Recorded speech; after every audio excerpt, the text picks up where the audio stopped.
look at how the room is organized. Pay attention to what they're learning about. Look at the materials that are out on display for them. Over here, we have a cozy corner. We have a quiet corner.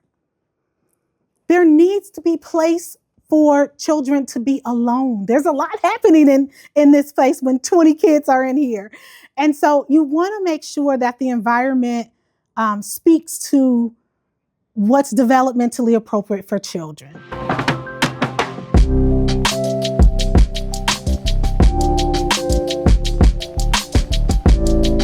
So families, I know you don't often get an opportunity to come into a school and see behind the scenes what your children are experiencing.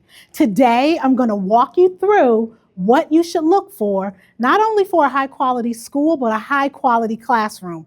The first thing you should look for is evidence of student work.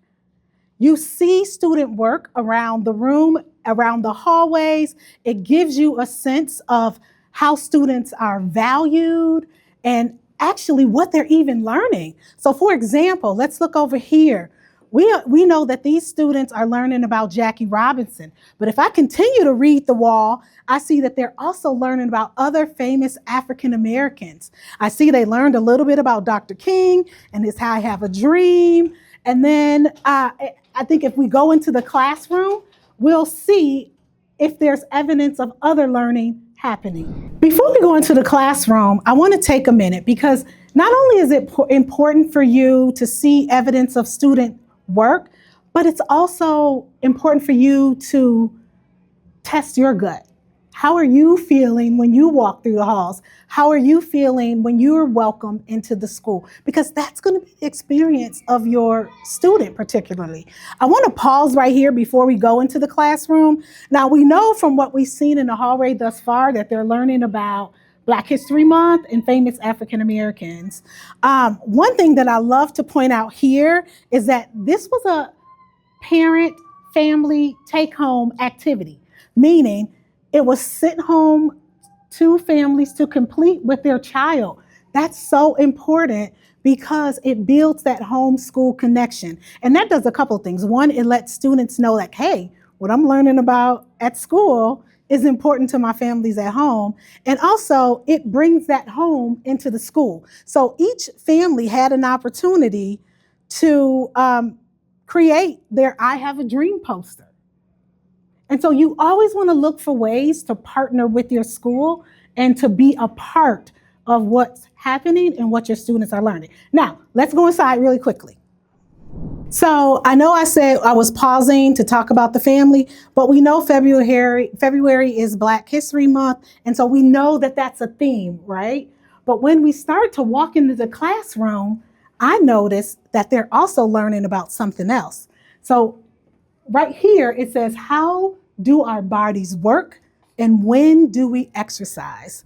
So this gives you a snapshot into the learning that's happening, which is a part of the curriculum that they're using within our pre-K spaces. And here's a graph. Do you like exercise? Yes or no? So all in this little activity right here, they're bringing their perspective, their voice, their self into the learning. They're counting. They're talking about more and less. There's math. So lots of things happening here. So let's come on in.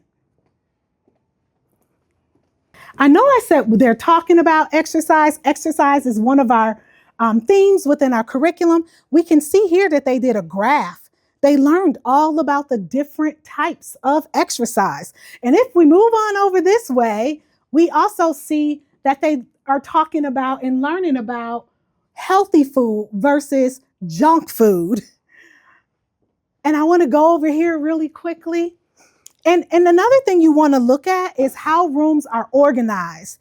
It's important to know that there's structure in a day in your pre-K space, or even in your school. There's bell schedules. Pre-K has its own schedule. So there are different things that children are exposed to at different points of the day. So if we look in this area, this is an area where they can come together, they can play toys, they can, socialize, learn from one another. But then if I come on over into this area over here, we see that This is an area that has been transitioned into a gym. I want you to see this. They brought in weights. And so this is our dramatic play space. And it becomes whatever the students are learning about at any particular time of the year. Over here, they're sharing all that they know about exercise. But when they have the opportunity to play and select what they want to do and learn more about, they can come over here and pretend that they're at the gym and work out. This area up here is where all the magic happens. You should look for in your pre-K space where it shows what's really happening when they come together as whole group. You'll see there's a morning message here. You'll see they're working on words, punctuation. See there's also some student writing happening here. You also see all the different planning that the teacher is doing. Yes, it's important for children to play, but I want you to take a look up here. There's planning, there's intentional play happening here. The teacher is being intentional about what she is wanting them to learn about exercise, about their bodies, about food, healthy foods. And so there's a lot of planning that takes place. And I know there's a misconception that pre-K is just all about play. And yes, it is. It is play, but it's purposeful play, right? So there's very intentionality taken when designing lessons. I want to take you over here just to see these large scale and to see some of the parts of the body. Because as they're talking about body parts, healthy foods, they're also talking about how food is digested and learning about the different parts of a body here. And look here, we have some x-rays here, which gives them a little bit up close and personal. You see books that are related to the theme, The Skeleton Inside You, and All About Me. So when you're going into classrooms, either one, just looking to see if this is a right fit for your child, or also visiting the classroom to see what they're learning about, take a minute and look around and learn what your student is learning so you can build on that at home. One of the things I want you to do is our application has launched. And there's going to be an opportunity for you to go into several classrooms across the district and schools to make a choice about where you want to put your child or enroll your child for pre-K.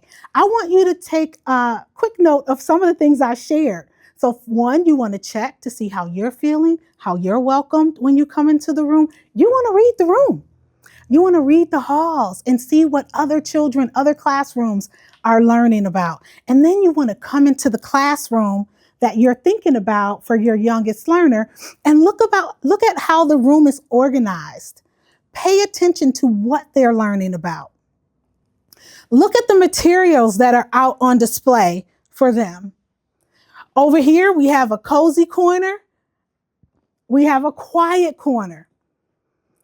There needs to be place for children to be alone. There's a lot happening in this place when 20 kids are in here. And so you want to make sure that the environment speaks to what's developmentally appropriate for children. So as we visited the hallway, came into the classroom, I just wanted to share some tips of some things you can look for as you're making selections around the best place to enroll your child in pre-K. If this was helpful to you, please share. I know there are a lot of families that are looking for schools. We have a lot of classrooms across the district, and please share some tips with them, or even share this podcast so they themselves can hear directly what they should look for, see, and hear when they're exploring pre-K options across the district.